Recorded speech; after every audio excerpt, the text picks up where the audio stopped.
My daughter called me at 6:17 on a Tuesday morning and said, "Dad, we accepted an offer on the orchard house. The buyers want possession by Monday, so you need to start packing."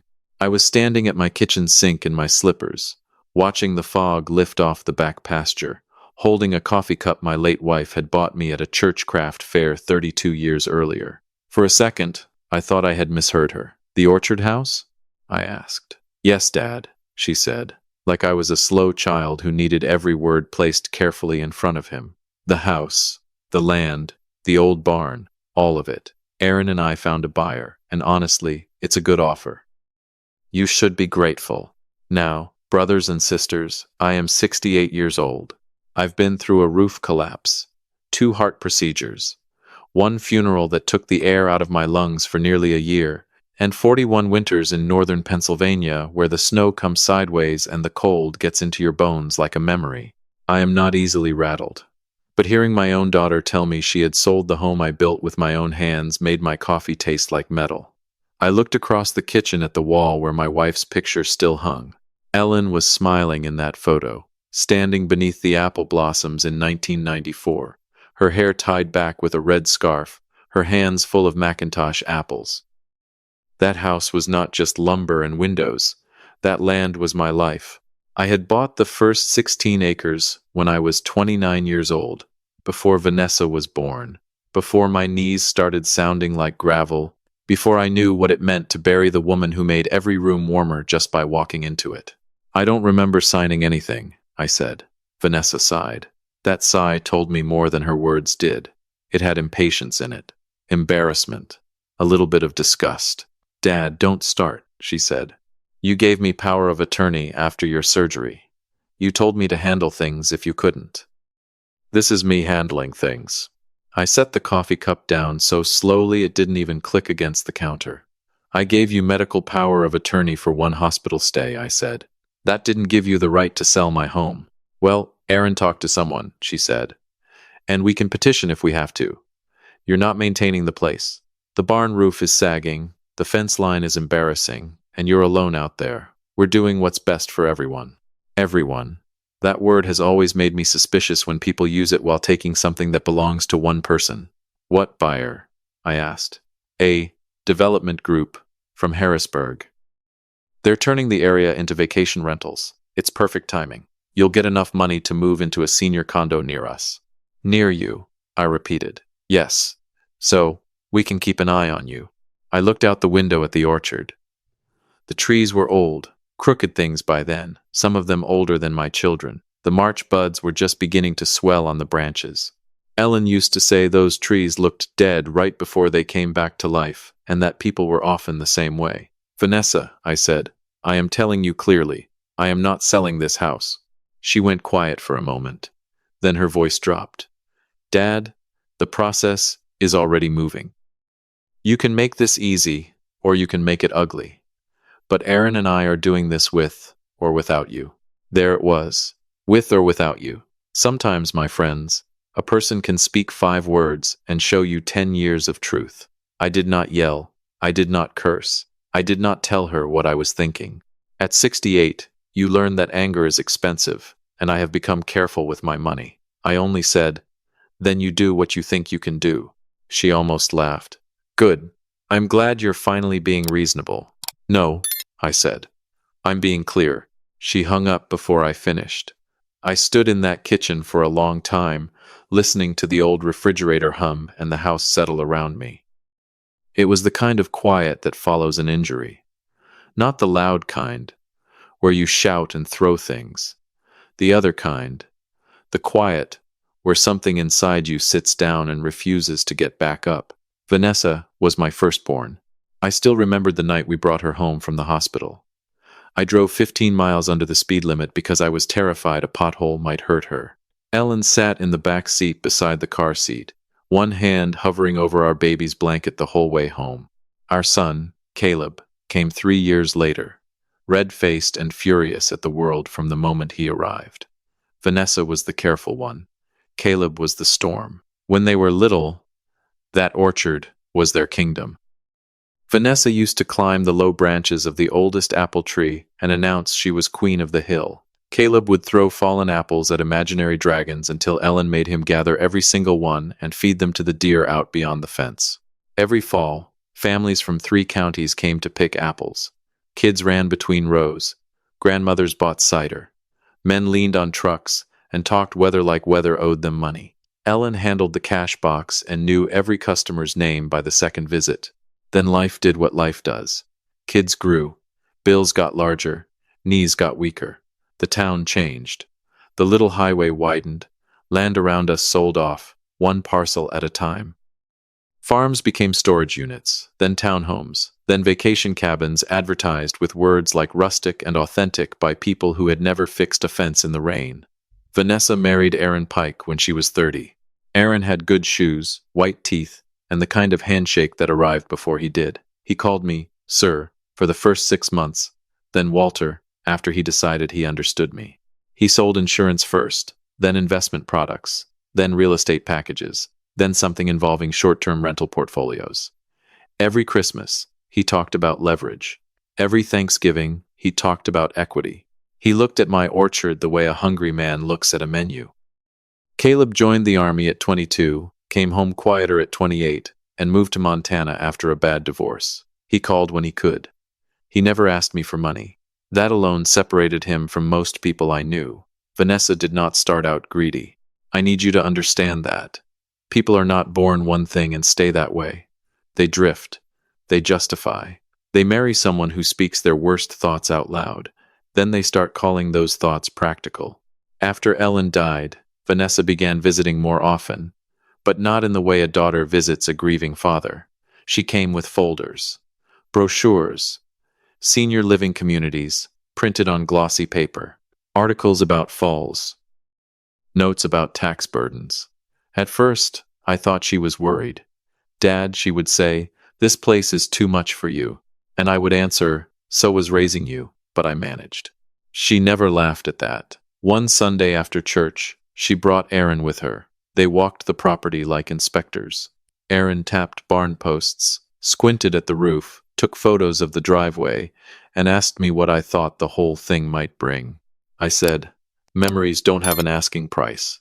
He smiled like I had told a charming joke. Everything has an asking price, Walter.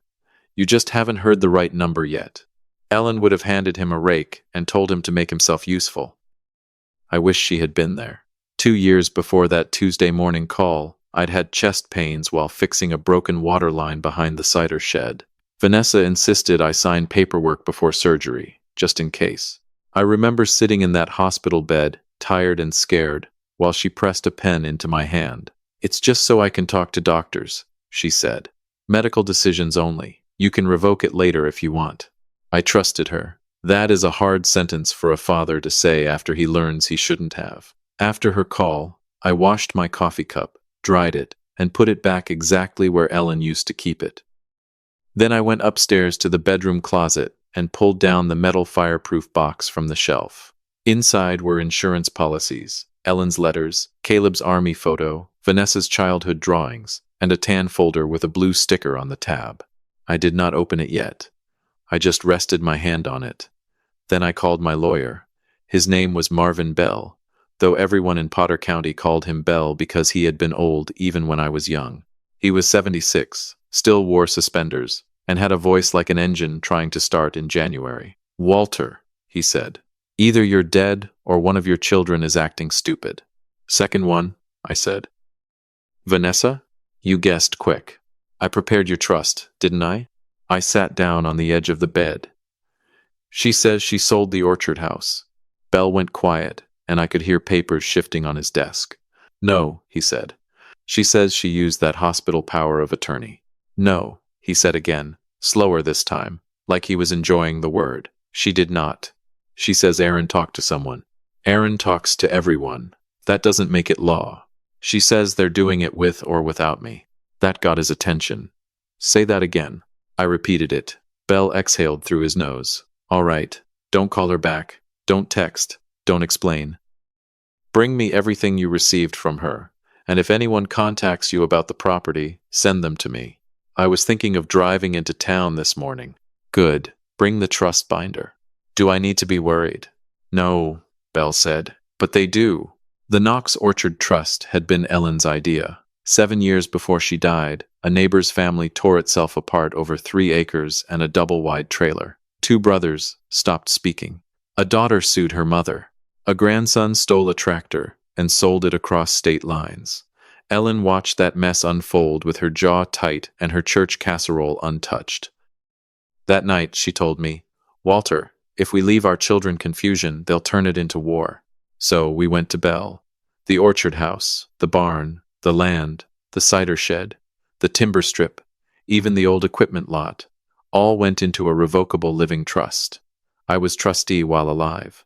After me, Caleb and Vanessa were beneficiaries, but neither had authority to force a sale while I was living. There was also a clause Ellen insisted on, and Belle had laughed when she demanded it.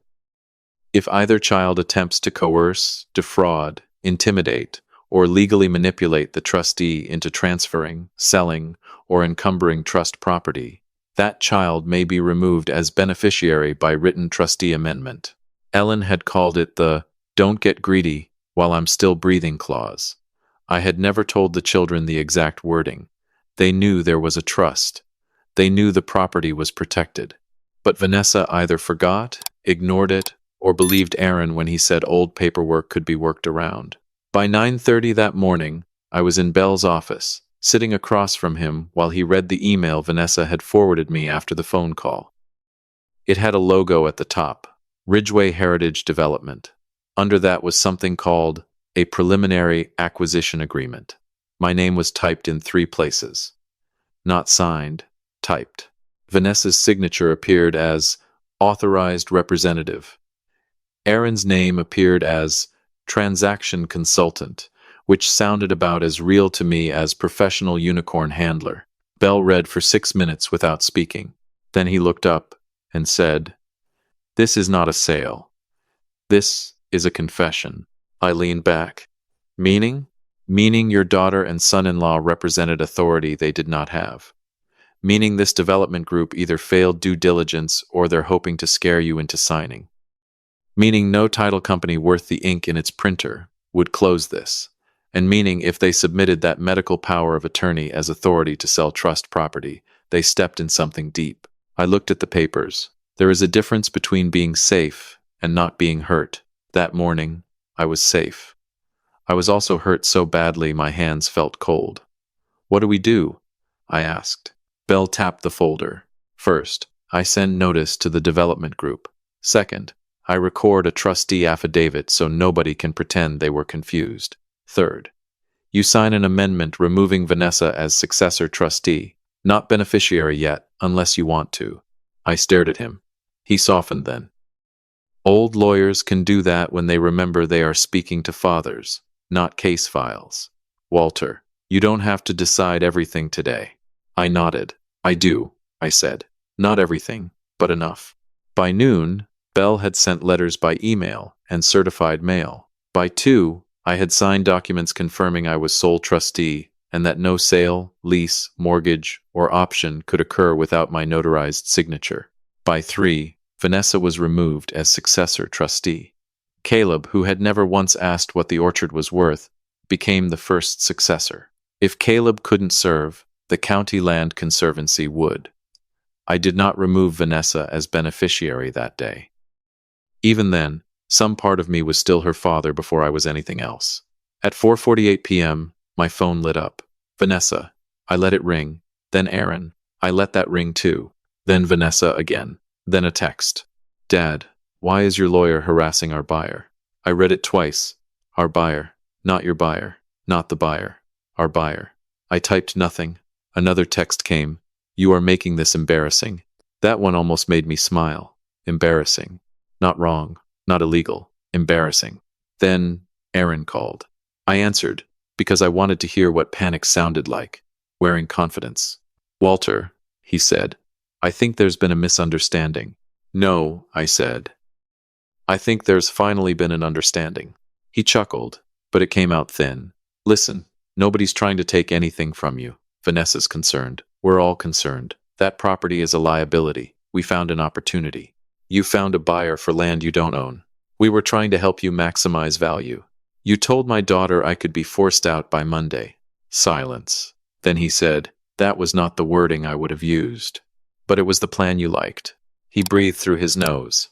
Walter, you're being emotional. Now, I have noticed something in life. When a man wants your house and you object, he calls you emotional. When he wants your money and you ask questions, he calls you confused. When he wants control and you say no, he calls you difficult. I said, Aaron, the next person you speak to about my property will be Belle. You may want to think about how this affects Vanessa, he said. There it was, a threat with church clothes on. I am thinking about that, I told him. Then I hung up. That night, I walked the orchard with my old dog, Rufus, who had arthritis in his hips and more loyalty in one gray whisker than some people carry in their whole bodies. The sky was purple over the ridge. The barn leaned a little, yes. The fence needed work, yes.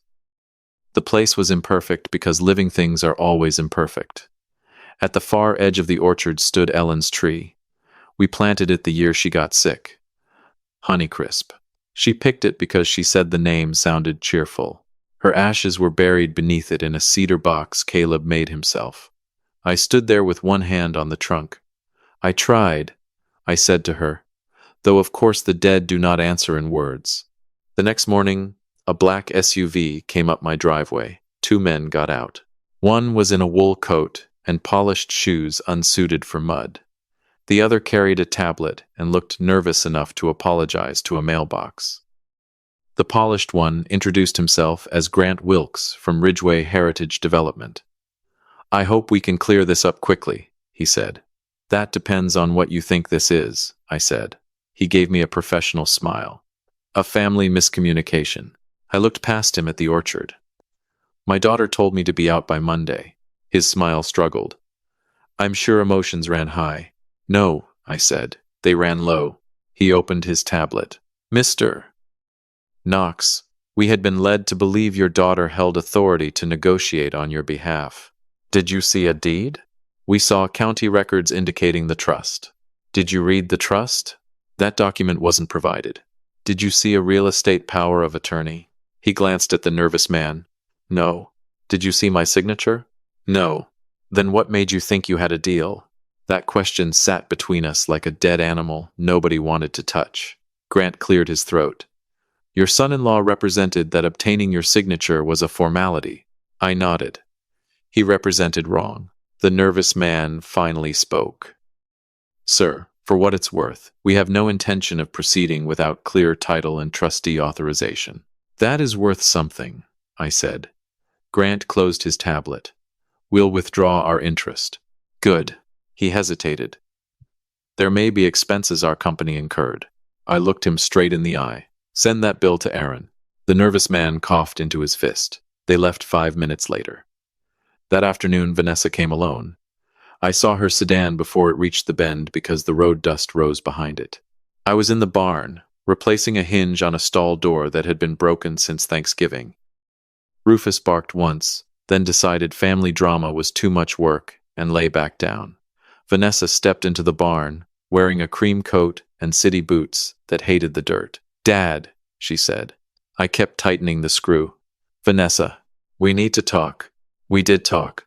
No, you listened to Belle and now everyone is acting like Aaron and I committed some crime. I stopped working and turned toward her. Did you? Her face flushed. That's not fair. Neither was telling me to pack. She folded her arms. I had seen that posture since she was 12. It meant she had already decided she was right and was waiting for the world to catch up. You don't understand what it's like, she said. Aaron and I are under pressure. The kids' college accounts are behind. The mortgage reset. His business had a bad quarter. And you're sitting on land worth more than you'll ever use. There it was, finally. Not concern, not safety, not the barn roof. Money. So you sold my home to fix your bills, I said. Her eyes filled with tears, but they were angry tears. I am your daughter. Yes, I said. That is why this hurts. You always favored Caleb. That old knife came out of nowhere. I shook my head. Caleb never asked me to leave my wife's grave by Monday. She flinched, and for a moment I saw my little girl in her face. Not Aaron's wife. Not a woman with folders and plans. My little girl, barefoot in the orchard, holding up an apple with a worm in it and asking if the worm had a family too. Then the moment passed. "You're punishing me," she said. "No, I'm protecting myself." "From your own child?" I looked around that barn. I saw the beams I raised with my brother in 1987. I saw the stall where Vanessa kept a pony she begged for, then forgot to feed after 3 weeks. I saw the hook where Ellen hung wreaths every December. "Vanessa," I said quietly, "you stopped acting like my child when you treated me like an obstacle." She wiped her cheek hard. "What do you want?" "The truth." She looked away. I waited. The barn was silent except for Rufus snoring and the wind tapping a loose piece of tin on the roof. Finally, she said, "Aaron said the medical power of attorney would show intent. He said if you refused, we could argue incapacity." Something in me went very still. "Incapacity? We wouldn't have actually." "Say it." She swallowed. "We thought if we had to, we could show the court you weren't making rational decisions. Because I wanted to keep my home. Because you're alone out here." "No," I said. "Because I was in your way." She did not answer. I picked up the hinge, then set it down again, because my hand had started shaking. "You need to leave now," I said. "Dad." "No. Not another word today." She stared at me, maybe expecting me to soften. Fathers are known for softening. It is one of our greatest strengths, and the very thing some children learn to use against us. I did not soften. She walked out of the barn crying. I watched her car disappear down the road. Then I sat on a hay bale and cried too, because there is no victory in discovering your child had prepared to call you incompetent for wanting to sleep under your own roof. That Friday, Bell called me back into his office. "I received something you need to see," he said. When I arrived, he had a stack of papers on his desk and the expression of a man who had found a snake in a picnic basket. "Aaron filed a petition draft with an elder care consultant last month," he said. "It was never submitted to court, but it was prepared." "What kind of petition?" "Guardianship evaluation." I felt my jaw tighten. Bell turned the papers toward me. There were statements in there about my memory, my health, my supposed confusion, my inability to maintain property. Half-truths dressed as concern, the hospital stay, the broken fence, the unpaid bill I had misplaced after Ellen died, my refusal to sell, and attached to it was a photo of my barn with the sagging roof. Not a photo of the repaired kitchen I had renovated myself. Not a photo of my balanced checkbook. Not a photo of the orchard taxes paid in full. Just the worst angle of the oldest building, chosen carefully. Bell said, "Walter, I'm sorry." I looked at the papers for a long time. Then I said, "Remove her." He did not ask who. "You're sure?" "No," I said. "But I'm certain. There is a difference." That afternoon, I signed the amendment Ellen had hoped we would never need. Vanessa was removed, as beneficiary, of the Orchard Trust. Her children were not. I made sure of that. My grandchildren had not done this. I also added a provision that any attempt by a family member to challenge my capacity without medical evidence from 2 independent physicians would result in forfeiture of trust benefits. Bell notarized it, then sat back. "Do you want me to notify her?" I looked at Ellen's old wedding ring on my finger. I had never taken it off. "No," I said. "Not yet. Walter. She should find out in the room where she planned to take everything." Bell studied me for a moment. "That sounds like revenge." "It is not revenge," I said. "It is evidence." The meeting happened the following Monday at 10 a.m. in Bell's conference room. Vanessa came with Aaron. Aaron wore a navy suit and a smile he must have practiced in the mirror. Vanessa looked tired. Behind them came Grant Wilkes from Ridgeway, his nervous assistant, and a woman from the title company who had asked to attend after receiving Bell's letter. Caleb joined by video from Montana. He wore a flannel shirt and looked like he had been dragged away from repairing something, which he probably had. I sat at the end of the table beside Bell. Aaron started before anyone else could. "I want to say first," he said, "that Vanessa and I only acted out of concern. Walter has been isolated, and the property has become too much. We never intended harm. Belle leaned back. Did you intend to sell? Aaron blinked. We intended to explore options. Grant Wilkes looked at him. You signed an acquisition agreement. As a preliminary step, the title company woman said, you represented authority. Aaron's smile thinned. Based on documents available to us. Belle opened a folder. Let's discuss documents. I looked at Vanessa. She looked down at her hands. Belle laid out the medical power of attorney first. This document authorized Vanessa Knox Pike to make medical decisions only if Walter Knox was incapacitated during a specific hospitalization. It expired by its own terms 30 days after discharge. He slid over the discharge date. That was 2 years ago. Aaron shifted in his chair. Belle laid out the trust certificate next. The Knox Orchard Trust owns the property. Walter Knox is sole trustee. No beneficiary, relative, spouse of a relative, consultant, development group, or enthusiastic son-in-law has authority to sell, encumber, option, list, transfer, or otherwise control this property without Walter's notarized trustee signature. Caleb on the screen said, enthusiastic son-in-law. Nice. No one laughed. Then Belle laid down the guardianship draft. Vanessa looked up sharply. Aaron's face changed. Belle said, this document was prepared last month. It alleges Mr. Knox may be incapable of managing his affairs. It was supported by selective photographs and statements provided by Mr. Pike. Vanessa whispered, Aaron? He did not look at her. I felt that whisper in my chest. Maybe she had known pieces. Maybe she had known all of it, and was only ashamed to see it under fluorescent lights. Either way, it did not save her. Belle continued. In response to these attempts to coerce and manipulate the trustee, Mr. Knox has exercised authority under Section 12 of the trust. He turned one page. Vanessa Knox Pike has been removed as successor trustee and beneficiary of the Orchard property. Her children remain contingent beneficiaries. Caleb Knox is now successor trustee. If Caleb cannot serve, the property passes under conservation terms previously established by Walter and Ellen Knox. Vanessa went white. Dad, she said. That single word almost broke me. Aaron stood. This is outrageous. No, Belle said. This is notarized. You can't cut my wife out because she tried to help you. Caleb leaned toward his webcam. Aaron, sit down before you make it worse. Aaron pointed at the screen. You stay out of this. Caleb smiled without warmth.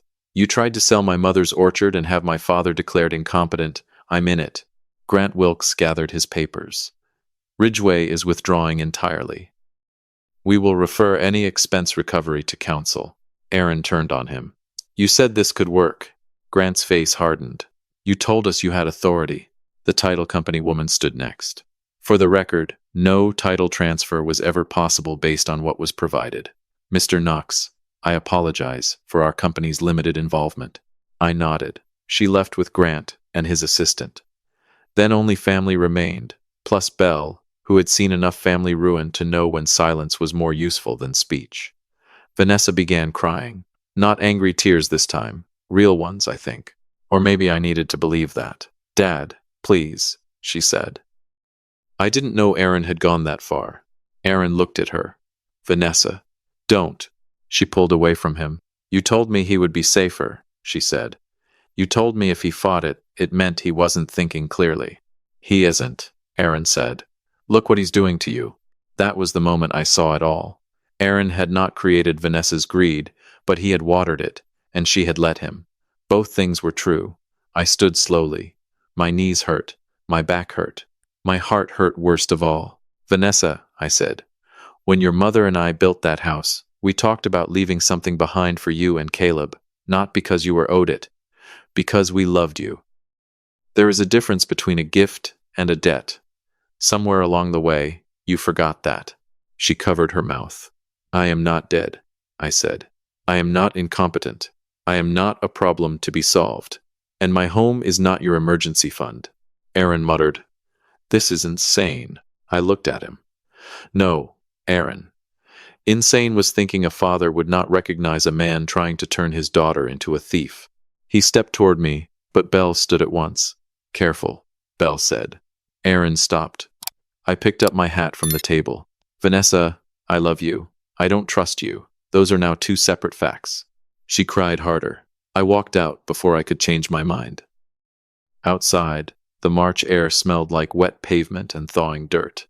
I sat in my truck for a few minutes with both hands on the wheel. Through the office window, I could see Vanessa still sitting at the table, Aaron standing behind her, Caleb's face frozen on the screen. I did not feel like a victorious man. I felt like a man who had locked a door he wished had never been opened. That spring, I fixed the barn roof. Not because Aaron had photographed it, not because Vanessa had called it embarrassing. I fixed it because it needed fixing and because I still could. Caleb flew in for a week and helped me. We worked mostly in silence, the way fathers and sons sometimes do when the important things are too large to carry in words. On the third day, while we were replacing a beam, he said, "I'm sorry, Dad." I held the ladder steady. "You didn't do it." "No, but I wasn't here." I looked up at him. "You were where your life took you." He nodded, but I could tell he still carried guilt. Children do that too, even the good ones. They find a way to blame themselves for storms they did not cause. Vanessa did not call for 6 weeks. Then one evening, a letter arrived. Handwritten. No return address, but I knew her writing. A father knows. I opened it at the kitchen table. She wrote that she was sorry. She wrote that she had let fear and money and Aaron's voice become louder than her own conscience. She wrote that she did not expect me to put her back in the trust. She wrote that she missed her mother and had been angry that I still had the orchard while she only had memories. That line made me sit back. Grief is a strange animal. It can turn love into resentment if you feed it the wrong things. At the bottom, she wrote, "I forgot you were a person before you were my father. I forgot the house was your home before it was our inheritance." I read that sentence 3 times. Then I folded the letter and put it in the fireproof box beside the trust papers. I did not call her that night. Forgiveness is not a button you push because someone finally says the right words. It is a road. Sometimes it is open. Sometimes it is washed out. Sometimes you stand at the entrance for a long while, deciding whether your old bones can make the trip. 2 months later, Vanessa came by without Aaron. She parked at the end of the driveway and walked up, carrying work gloves. I was pruning the lower rows. She stopped 10 feet away. "I won't come closer unless you say I can," she said. That was the first respectful thing she had said in a long time. I nodded toward the tree beside me. "You remember how to prune?" She gave a small, broken smile.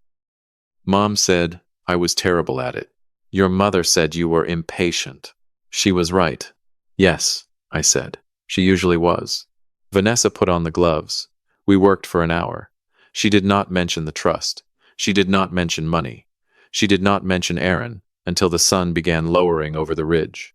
"I asked him to move out," she said. "I cut a dead branch and let it fall." "That your decision?" "Yes." "Good." She looked at me. "That's all?" "That's enough for today." She nodded. When she left, she did not hug me. I did not hug her. Some people might think that is sad. Maybe it is. But not every repair begins with an embrace. Sometimes it begins with 2 people standing in the same field, not stealing from each other. Summer came. The orchard bloomed, then leafed out, then filled with small green apples. The barn roof held through 3 thunderstorms. Rufus passed away in July, under Ellen's tree, with his head on my boot. I buried him near the fence where he used to chase rabbits he had no intention of catching. In September, we opened the orchard for picking again for the first time in 4 years. Caleb came with his daughter, my granddaughter Lily, who had Ellen's eyes and my stubborn chin. Vanessa came too. She brought my 2 grandsons. No Aaron. People arrived in trucks and minivans. Kids ran between rows with paper bags. A woman from church sold cider donuts. Caleb handled parking badly, but with confidence. Vanessa worked the cash table, and once, I caught her staring at her mother's old chair behind it. I walked to the top of the hill where you can see the whole property. The house, the barn, the rows of trees, the gravel drive, the ridge beyond. For a moment, I could almost hear Ellen laughing near the cider shed. Lily ran up beside me with an apple in each hand. "Grandpa," she said, "Mom says this place almost got sold." I looked down at her. Children ask clean questions. Adults make them dirty. It almost did, I said. Why didn't it? I looked at Vanessa down by the table. She was handing change to an old customer and smiling with tears in her eyes. Because, I said, some things are worth protecting until people remember why they mattered. Lily thought about that. Is it mine someday? I smiled, but I made sure she saw my eyes. No, sweetheart, not while I'm breathing. She giggled. Okay. Then she ran back down the hill. That is the lesson I wish more families learned before lawyers had to teach it to them. A parent's home is not a waiting room for inheritance. A father is not a signature. A mother is not a bank account. Land is not just dirt when someone spent a lifetime bleeding into it, praying over it, raising children on it, and burying love beneath its trees. My daughter called me once and said I had until Monday to leave my own home. She forgot one thing, not the trust, not the deed, not the lawyer. She forgot that I was still here. And as long as I am still here, my life belongs to me. Protecting what we've built does not mean closing our hearts. Sometimes love needs boundaries before it can become honest again. A home, a memory, or a parent's dignity should never be treated like a debt to collect. But when truth is spoken calmly, even broken families can find a small path back toward respect, gratitude, and peace.